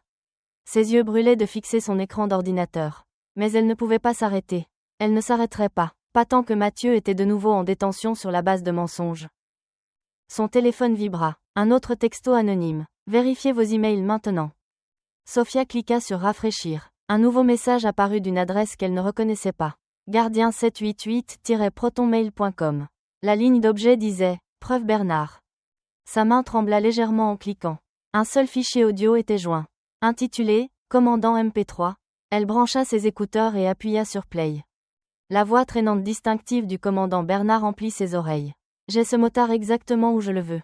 Il se croit dur avec cet écusson ? Attendez qu'il voie ce qui arrive aux grandes gueules dans ma prison. Une autre voix. Le gendarme Costa répondit nerveusement. Monsieur. Avec l'attention des médias. L'attention des médias ? Bernard rit. Gamin, ça fait plus longtemps que tu n'es né que je remets les gens à leur place. Ce truc à la station-service ? Ce n'est que le début. Quand on en aura fini, il regrettera d'avoir jamais traversé mon département. Les doigts de Sofia volaient sur son clavier, documentant chaque mot. Son cœur s'emballa alors que l'enregistrement continuait. Mais les images, commença Costa. Les images montrent ce que je dis qu'elles montrent. Le coupa Bernard. Toi et Dubois, vous vous en tenez à l'histoire. Ce voyou a frappé le premier. A résisté à son arrestation. A menacé des officiers. C'est simple. L'insulte fit bouillir le sang de Sofia. Elle vérifia les métadonnées de l'enregistrement. Date. Heure. Lieu. Tout y était. Ce n'était pas seulement une preuve. C'était une munition. Elle composa un numéro qu'elle avait mémorisé. La ligne interne de la prison pour les appels d'avocats. Je dois parler à Marcel Dubois. Appel juridique. Quelques minutes plus tard, la voix calme de Marcel se fit entendre. Maître Hamdani, je me doutais que vous appelleriez. Marcel, j'ai besoin d'une confirmation. Que se passe-t-il à l'intérieur ? Une longue pause. C'est grave. Les gardiens le brutalisent à chaque occasion. Bernard vient en personne pour superviser. Il a fait écrire à Costa et Dubois de faux rapports sur le fait que Mathieu a commencé les bagarres. Êtes-vous prêt à témoigner de cela pour Mathieu ? Sans hésiter, cet homme n'a été que dignité depuis qu'ils l'ont amené. En plus, Marcel baissa la voix. J'ai entendu Bernard parler au gardien. Il a dit qu'il ferait un exemple de Mathieu. Il a dit qu'aucun homme de son genre portant cet écusson n'allait défier son autorité. Le stylo de Sofia grattait furieusement sur son bloc-notes. Continuez à surveiller. Marcel, documentez tout. C'est déjà fait. Date. Heure. Non, j'ai même un gardien prêt à parler.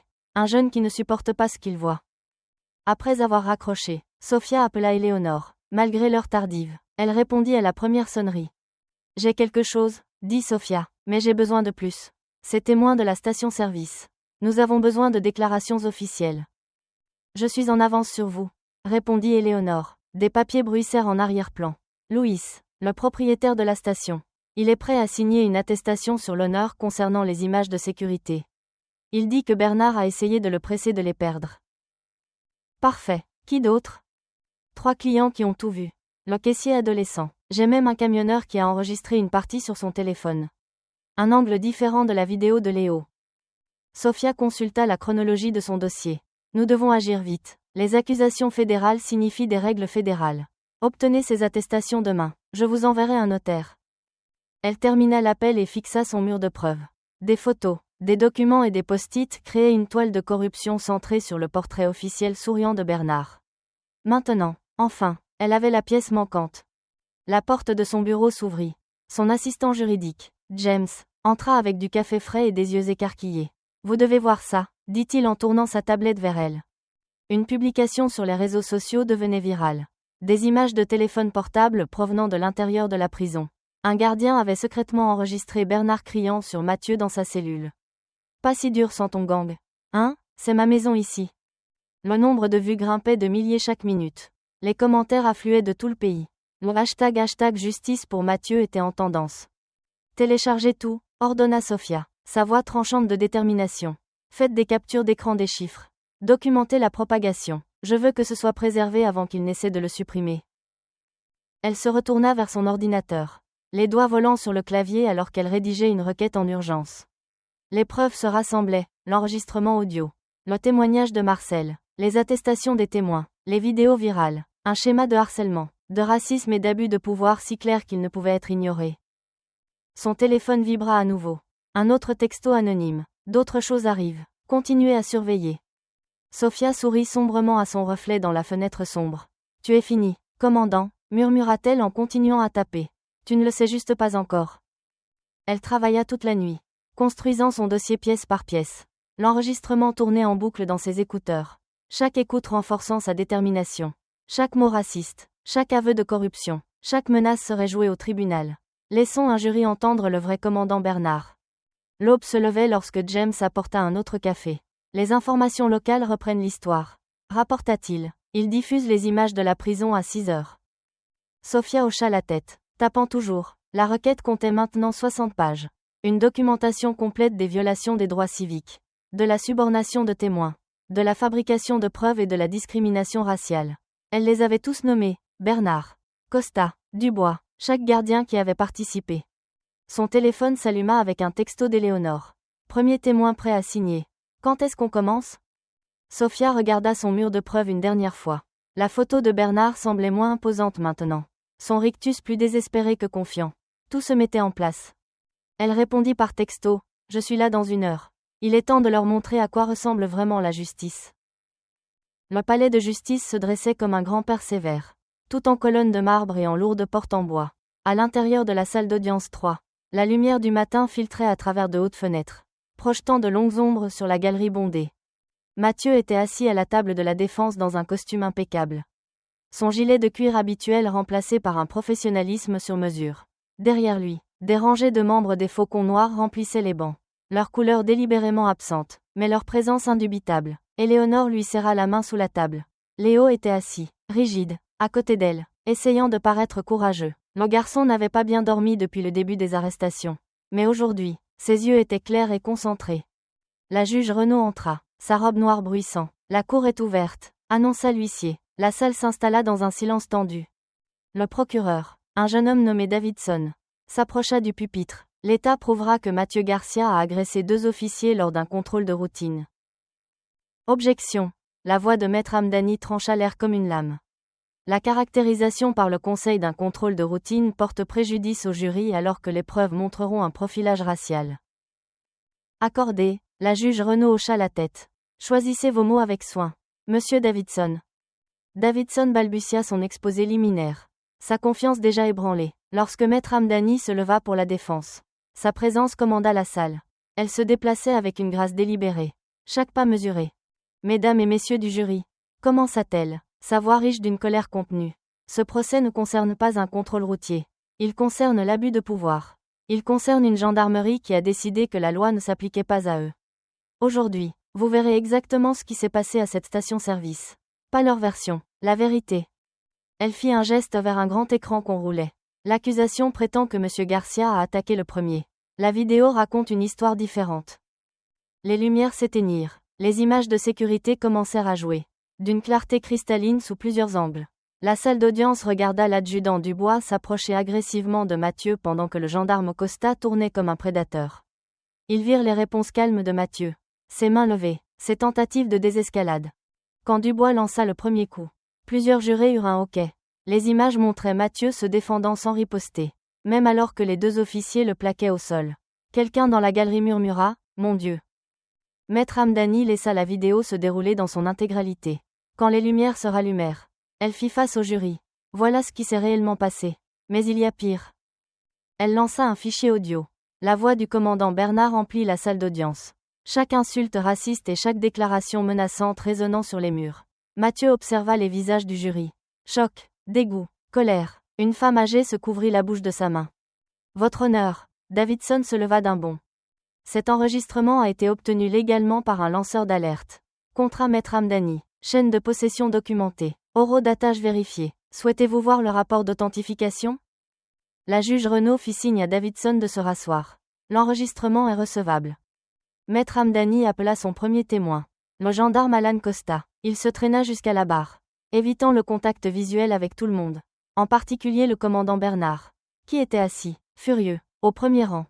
Gendarme Costa, Maître Hamdani s'approcha lentement. Veuillez nous parler des instructions que vous avez reçues concernant l'arrestation de M. Garcia. Costa déglutit difficilement. On nous a dit de gérer ça normalement. Vraiment? Maître Hamdani prit un document. Est-ce pour cela que vous avez écrit dans votre rapport que M. Garcia a frappé le premier? Malgré ce que nous venons de voir en vidéo? La sueur perla sur le front de Costa. Ses yeux se tournèrent vers Bernard, puis revinrent sur ses mains. On m'a dit de l'écrire comme ça. Par qui? La voix de Costa se brisa. Le commandant Bernard. Il nous a dit de le malmener. Il a dit qu'on devait lui donner une leçon sur le fait de connaître sa place. La salle d'audience éclata en murmures. La juge Renaud frappa une fois de son marteau. Et vous êtes-vous opposé à ces ordres illégaux? Pressa Maître Hamdani. Non, madame. Les épaules de Costa s'affaissèrent. J'ai juste fait ce qu'on m'a dit. On l'a tous fait. Le commandant a dit qu'il gérerait toutes les plaintes. Que personne ne croirait un motard comme lui plutôt que nous de toute façon. Soudain, le commandant Bernard bondit de son siège. Espèce de traître, il se jeta vers Costa, le visage violet de rage. Je vais te tuer. Le chaos éclata. Les huissiers se précipitèrent pour maîtriser Bernard alors qu'il se débattait et criait des obscénités. Le marteau de la juge Renaud claqua comme des coups de feu. Faites sortir le commandant Bernard, ordonna-t-elle, et placez-le en état d'arrestation pour menace sur un témoin. Huissier, emmenez-le. Alors que les huissiers traînaient Bernard dehors, il continuait de crier, tu es mort. Costa, tu m'entends? Mort. Le juge se tourna vers le jury. L'explosion à laquelle vous venez d'assister sera retirée du dossier. Mais vous pouvez considérer le comportement de l'accusé. Mathieu sentit la main d'Éléonore trembler dans la sienne. Il la regarda, voyant des larmes briller dans ses yeux. Pas des larmes de peur ou de tristesse, mais de soulagement. À côté d'elle, Léo était assis plus droit, regardant la justice se dérouler avec de grands yeux. Costa resta à la barre, l'air à la fois terrifié et étrangement plus léger. Maître Hamdani s'approcha de lui à nouveau une fois l'ordre rétabli. Gendarme Costa, souhaitez-vous réviser votre déclaration officielle sur les événements à la station-service? Il hocha lentement la tête. Oui, madame, je veux dire la vérité. Toute la vérité. Le jury se pencha en avant alors que Costa commençait à parler. Détaillant des mois de harcèlement systématique, de profilage racial et de falsification de preuves sous la direction de Bernard. À chaque aveu, le dossier de l'accusation s'effondrait un peu plus. Mathieu regardait tout cela avec une intensité silencieuse. Son visage un masque de dignité. La vérité émergeait enfin, non pas en chuchotement ou en protestation, mais dans une cour de justice. Sous serment, impossible à ignorer ou à nier. L'après-midi s'éternisa comme de la mélasse pendant que le jury délibérait. Dans le couloir du palais de justice, Mathieu faisait les 100 pas, ses pas résonnant sur les sols en marbre. Éléonore était assise sur un banc en bois, sa blouse d'infirmière remplacée par une modeste robe bleue, ses mains jointes en une prière silencieuse. Léo était appuyé contre le mur, son téléphone oublié dans sa poche, observant les pas mesurés de son père. Maître Hamdani se tenait près de la fenêtre, sa mallette à ses pieds. Ça fait 4 heures qu'ils sont sortis, dit-elle doucement. C'est bon signe, ça veut dire qu'ils sont minutieux. Le couloir était bondé de sympathisants. Des motards en civil parlaient à voix basse. Des militants locaux veillaient, Des journalistes attendaient avec leurs caméras prêtes. Mathieu arrêta de faire les 100 pas et s'assit à côté d'Éléonore. Prenant sa main, elle la serra fort, son alliance s'enfonçant dans sa paume. Quoi qu'il arrive, murmura-t-elle, nous y avons fait face ensemble. Léo se rapprocha de ses parents, montant une garde protectrice. Le garçon avait vieilli ces dernières semaines. Les épaules plus droites, les yeux plus vifs. Il avait trop vu, trop appris sur l'obscurité du monde. Mais il avait aussi été témoin de la force et de la solidarité. Une autre heure s'écoula. La tension montait à chaque minute qui passait. Mathieu remarqua la femme de Costa qui pleurait silencieusement dans un coin. Seul et rejeté, même dans sa colère, il ressentit une lueur de pitié. Les choix de son mari avaient aussi détruit leur famille. Finalement, à 16h47, l'huissier apparut. Le jury a rendu un verdict. La salle d'audience se remplit rapidement. Chaque grincement des bancs en bois résonnait comme le tonnerre dans le silence. Mathieu ajusta sa cravate, un geste de respect pour le processus, même si ce même système avait essayé de le briser. La juge Renaud entra, son visage illisible. Veuillez faire entrer le jury. 12 personnes entrèrent, leur visage sérieux. Mathieu les étudia. La femme âgée qui avait eu un hoquet à la vidéo. Le jeune homme qui avait pris des notes soignées. La mère de famille qui avait essuyé des larmes pendant les témoignages. Ils évitèrent son regard, comme le font souvent les jurés, avant de rendre un verdict. Le jury a-t-il atteint un verdict unanime ? Demanda la juge Renaud. Le président du jury se leva. Un enseignant d'âge moyen aux yeux bienveillants. Oui, votre honneur. Sur le chef d'accusation d'agression sur un officier de police. Quel est votre verdict ? Nous déclarons l'accusé, Mathieu Garcia, non coupable. Un doux murmure parcourut la galerie. La prise d'Éléonore se resserra. Sur le chef d'accusation de résistance à l'arrestation ? Non coupable. Sur le chef d'accusation d'obstruction à la justice ? Non coupable. À chaque déclaration, le poids se levait. Mathieu restait immobile, mais Éléonore tremblait à côté de lui. Léo attrapa leurs deux mains, formant un cercle de force partagé. La juge Renaud se tourna vers Mathieu. Monsieur Garcia, vous êtes par la présente acquitté de toutes les charges. Vous êtes libre de partir. Elle fit une pause. Puis ajouta, au nom de cette cour, je vous présente nos sincères excuses pour ce que vous et votre famille avez enduré. Avant que les mots ne soient complètement installés, elle continua, gendarme Costa et Dubois. Veuillez vous lever. Les officiers déchus se levèrent. Leurs insignes et uniformes depuis longtemps rendus. Cette cour a examiné vos accords de plaider coupable.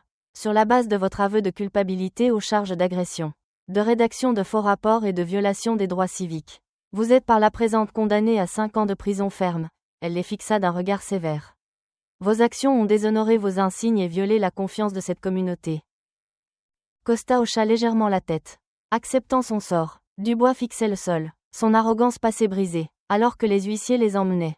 Mathieu regardait sans satisfaction ni colère. Juste une reconnaissance silencieuse que la justice, aussi imparfaite soit-elle, avait été rendue. La salle d'audience éclata de célébration. Les motards se prirent dans les bras. Leurs extérieurs durs se fissurant de joie. Les militants applaudirent. Même certains membres du personnel du palais de justice essuyèrent des larmes. Maître Hamdani rassembla ses papiers. Un petit sourire jouant sur ses lèvres. C'est fini, dit-elle simplement. Mathieu se leva lentement, aidant Éléonore à se relever. Elle tomba dans ses bras, sanglotant de soulagement. Léo les enlaça tous les deux, son visage pressé contre la poitrine de son père. Tu as gagné, papa, murmura Léo, sa voix étouffée, mais claire. Mathieu recula légèrement, regardant son fils avec une fierté féroce.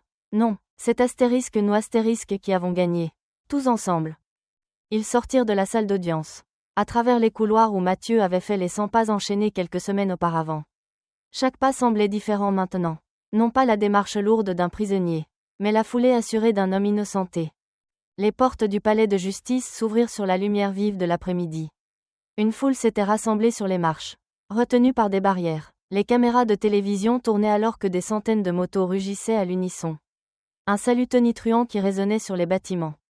Mathieu émergea dans la lumière. Éléonore d'un côté, Léo de l'autre. Derrière eux, un mur de sympathisants applaudissait. Les motards firent vrombir leurs moteurs par vagues. Le son roulant comme des tambours de victoire sur un champ de bataille. Le soleil semblait plus chaud, l'air plus doux. Mathieu respira profondément, savourant son premier vrai moment de liberté. Pas seulement la liberté des accusations, mais la liberté de la peur, de l'injustice, de l'ombre qui avait plané sur sa famille. Un journaliste tendit un micro. Monsieur Garcia, comment vous sentez-vous ? Mathieu regarda le sourire baigné de larmes de sa femme, les yeux brillants de son fils, la foule de gens qui s'étaient tenus à leur côté. Il pensa aux aveux de Costa. À la rage de Bernard. À toutes les nuits dans une cellule à se demander si la vérité prévaudrait. Les motos rugirent plus fort. Une bande-son pour la rédemption. 4 semaines après le verdict. Mathieu se tenait à un pupitre devant le palais de justice. Sur les mêmes marches où il avait goûté à la liberté. Mais aujourd'hui, il n'était pas question de son affaire. Aujourd'hui, il s'agissait de s'assurer qu'aucune autre famille ne ferait face seule à ce que la sienne avait enduré. Les caméras de télévision envahissaient la place alors que Mathieu ajustait le microphone. Derrière lui, une grande bannière proclamait « Le projet Léo » en lettres capitales. Avec le slogan « La justice ne devrait pas être seule » en dessous. Éléonore était assise au premier rang dans un tailleur impeccable.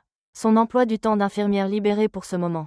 À côté d'elle, Léo tripotait sa cravate, l'air à la fois fier et légèrement embarrassé qu'une fondation porte son nom. Quand ils m'ont jeté dans cette cellule, commença Mathieu, sa voix stable et claire. Je me suis fait 2 promesses. Premièrement, que je prouverais mon innocence. Deuxièmement, qu'une fois que je l'aurais fait, je ne me contenterai pas de partir et d'oublier. Aujourd'hui, nous tenons cette 2e promesse. Il fit un geste vers la rangée de personnes assises derrière lui, d'autres victimes de fautes policières. Des avocats spécialisés dans les droits civiques, des leaders communautaires, et même quelques anciens officiers repentis qui avaient choisi de soutenir la cause. Le projet Léo n'est pas seulement une question d'aide juridique, bien que nous en fournirons. Ce n'est pas seulement une question de plaidoyer, bien que nous le ferons aussi. C'est une question de se serrer les coudes.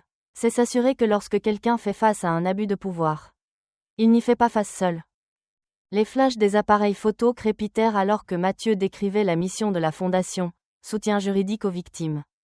Conseil aux familles traumatisées, programme d'éducation pour les forces de l'ordre, et un réseau de réponses rapides pour documenter et enquêter sur les incidents d'abus. Mon fils a enregistré ce qui m'est arrivé ce jour-là, continua Mathieu, sa voix s'adoucissant, même si l'on cassait son téléphone, même s'il était terrifié, il savait qu'il devait témoigner. C'est pourquoi nous avons donné son nom à cette fondation. Parce que parfois, ce sont les plus jeunes d'entre nous qui nous montrent le chemin à suivre. Léo se redressa sur sa chaise, le menton légèrement relevé. Éléonore essuya une larme, lui serrant la main. Après l'annonce formelle, alors que les journalistes rassemblaient leur équipement et que la foule commençait à se disperser, un grondement familier emplit l'air. Des dizaines de motos apparurent, menées par une silhouette que Mathieu reconnaîtrait n'importe où. Bison. Les motards se garèrent en formation, créant une forme en V pointant vers les marches du palais de justice. Bison descendit, portant quelque chose enveloppé dans du cuir. Les autres pilotes formèrent un cercle respectueux alors qu'il s'approchait de Mathieu. Mon frère, dit Bison, sa voix rauque d'émotion. Le Conseil national s'est réuni la semaine dernière. Il voulait que je te donne ça. Il déballa le paquet, révélant un nouveau gilet en cuir. Mathieu passa ses doigts sur les couleurs rouge et blanc familières de l'écusson des faucons noirs. Mais en dessous, là où se trouvait habituellement sa bande de vice-présidents, il y avait quelque chose de nouveau. Un écusson spécial portant l'inscription « Honneur par la justice » en écriture élégante. Le tout premier, expliqua Bison, il crée un tout nouveau poste. Tu seras notre représentant national pour la responsabilité policière. Ton histoire, ta fondation, ça change les choses. Mon frère, pas seulement pour nous, mais pour tous ceux qui ont besoin d'une voix. Mathieu enfila le gilet, le cuir encore rigide et neuf. Il se sentait bien, comme une armure pour les batailles à venir. Éléonore s'approcha, redressant le col avec des mains expertes, ses yeux brillants de fierté. Prêt pour une balade ? Demanda Bison, faisant un geste vers la Harley de Mathieu qui attendait, fraîchement lavée et étincelante sous le soleil de l'après-midi. Toute la famille. Mathieu regarda Éléonore, qui hocha la tête. J'ai ma moto sur le parking, dit-elle. Elle avait récemment commencé à conduire sa propre moto, refusant de n'être qu'une passagère. Léo sourit, se dirigeant déjà vers la moto de sa mère. Il roulait toujours avec elle, prétendant qu'elle prenait les virages plus prudemment que son père. Ils montèrent en selle, les moteurs rugissant en symphonie. La même autoroute s'étendait devant eux, celle où leur calvaire avait commencé des mois auparavant. Mais elle semblait différente maintenant. Le soleil peignait tout en or, et le vent portait l'odeur des fleurs de fin d'été. Bison menait le cortège, suivi de Mathieu, puis d'Éléonore avec Léo. Derrière eux, 2 douzaines de motos formaient une garde d'honneur, leurs échappements tenant le défi et le triomphe. Ils passèrent devant la station-service où tout avait commencé. L'autocollant haineux avait disparu, remplacé par un petit panneau qui disait « Bienvenue à tous ». Louis, l'employé qui avait fourni les images de sécurité, leur fit un signe depuis la porte. Les kilomètres défilaient sous leurs roues, le rythme de la route effaçant les dernières ombres de ces jours sombres. Léo tapota l'épaule de sa mère, lui faisant signe de se mettre à côté de la moto de son père. La voix du garçon porta clairement par-dessus le bruit du moteur. Pleine de la sagesse simple que les enfants possèdent parfois. Tu leur as montré qui tu étais. Papa. Mathieu regarda son fils, voyant non seulement le garçon qui avait été témoin de l'arrestation de son père, mais le jeune homme qui avait contribué à changer le système.